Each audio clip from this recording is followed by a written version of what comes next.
Hi friends, ఎలా ఉన్నారు? అందరూ బాగున్నారు అనుకుంటున్నాను. ఈసారి వీడియో వచ్చేసరికి మహాకుంభమేళం బ్లాగ్ వీడియో అనమాట. ఈ వీడియో తీసి నియర్లీ 20 days పైన అయిపోతుంది.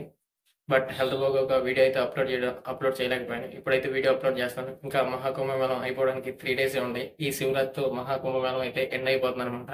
ఎవరైనా మహాకుంభమేళం వెళ్తే ఈ వీడియో చాలా అంటే చాలా యూస్ఫుల్ అయింది. చాలా మంచి ఇన్ఫర్మేషన్ ఉంటుంది.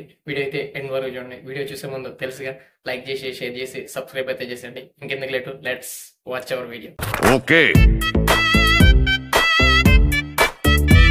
హలో గైస్, ఈరోజు ఈ వీడియోలో వచ్చేసరికి మహాకుంభమేళం స్టార్టింగ్ నుంచి ఎండింగ్ వరకు మొత్తం ఫుల్ ఇన్ఫర్మేషన్ వీడియో అయితే చూపిస్తాను అనమాట. మేమైతే వైజాగ్ నుంచి విజయవాడ వచ్చాను. మా ఫ్యామిలీ అయితే చీరాల నుంచి విజయవాడ వచ్చారు ఇదే ట్రైన్లో. అదే మా బ్రదర్ అయితే హాయ్ చెప్తున్నాడు అనమాట. ఇక్కడ నుంచి స్టార్ట్ అయిపోయి డైరెక్ట్గా ప్రయాగ్రాజ్కి అయితే ట్రైన్లో వెళ్ళిపోతాం. ప్రీమియం తత్కాల్ బుక్ చేసి మరి, ఎందుకంటే ఇది మనం వెళ్ళాలనుకుంటే వెళ్ళట్లేదు, దేవుడు రమ్మన్నారు కాబట్టి మనం వెళ్తున్నాం.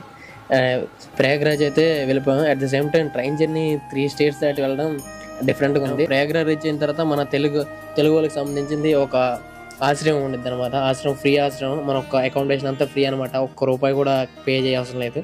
బట్ బెడ్షీట్స్కి వాటికైతే మనం అమౌంట్ అయితే ఎంతో ₹30 సంథింగ్, డేకి 60-70 రూపీస్ అయితే పే చేయాలి. నన్ను అడిగితే చాలా బెస్ట్ అనమాట. ఈ రోజుల్లో ఫ్రీగా ఏది రావట్లేదు. మన తెలుగు వాళ్ళకి మాత్రం ఇలాగా శ్రీ లక్ష్మీ కుమార్ శాస్త్రి గారు అనే వాళ్ళైతే ట్రస్ట్ అనమాట.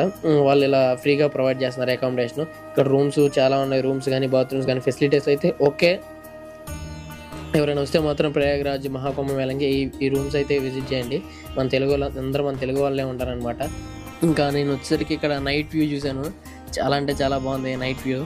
నిజంగా ఆ టైంకి వచ్చిన తర్వాత వరకు అలా వీడియో తీశాను. వీడియో తీస్తే అంటే అంత క్లారిటీ లేదు, నైట్ కదా, ఎంత కెమెరా అయినా కానీ అంత క్లారిటీ అయితే లేదు. కానీ బాగుంది నైట్ అయితే వ్యూస్. అప్పుడు కూడా చాలా అంటే చూసారా ఆయన కనుచూపు మేర ఆడ చూసినా జనాలే అన్న, ఎటు చూసినా జనాలే. నైట్ టైం కూడా నైట్ 4కి, అది 3:34 ఆ టైంలో. నేనైతే దేవుడి కోసం ఎక్కడికైనా వస్తారు జనాలని ఇక్కడికి వచ్చిన తర్వాత అర్థమైంది. ఇంకా రేపు మార్నింగ్ అలా అయిన తర్వాత, రేపు ఫ్రెష్ అప్ అయిన తర్వాత మార్నింగ్ ఇంకా స్నానంకి అయితే కుంభమేళ స్నానం చేయడానికి అయితే వెళ్ళాము. కుంభమేళలో మేము త్రివేణి సంఘంకి అయితే వెళ్ళాను. త్రివేణి సంఘం వచ్చరికి చాలా నియర్లీ 4 kilometers దాకా ఉంటుంది. బై వాకే వెళ్ళాం, ఎందుకంటే ఇక్కడ వెహికల్స్ ఏమి ఉండవు అనమాట. అందరు చూసారు కదా, ఎటు చూసినా జనాలే, అసలు మామూలుగా లేరు జనాలు. ఎంత దూరం నడిచినా కానీ జనాలు వస్తూనే ఉన్నారు. అలా త్రివేణి సంఘంకి అయితే లాస్ట్గా చేరుకున్నాం. నందిద్వార్ ఇవన్నీ దాటేసిన తర్వాత ఇప్పుడు ఇంకా స్నానంకి వచ్చాం. స్నానం వచ్చేసరికి ఇక్కడ త్రివేణి సంఘం అని ఎందుకంటారంటే 3 నదులు ఒకే చోట కలుస్తాయి అనమాట. గంగా, సరస్వతి, యమున. గంగా నది, యమున నది అయితే అందరికి కనబడదు, కానీ సరస్వతి నది అయితే ఎవరికి కనబడదు అనమాట. సరస్వతి నది ఎందుకంటే మధ్యలో లోపల కలుస్తుంది అనమాట ఆ నది.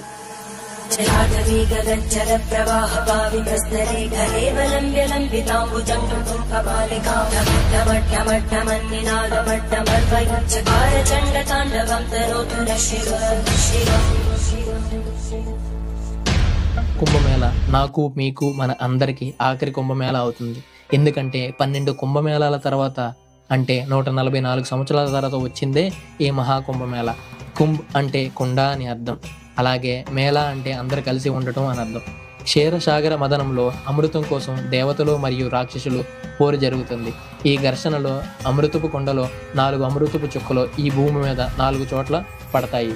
1 ఉజ్జయిని, 2 నాసిక్, 3 హరిద్వార్ మరియు 4 ప్రయాగ్రాజ్. ఇప్పుడు ఈ ప్రయాగ్రాజ్లోనే మహాకుంభమేళ జరుగుతుంది.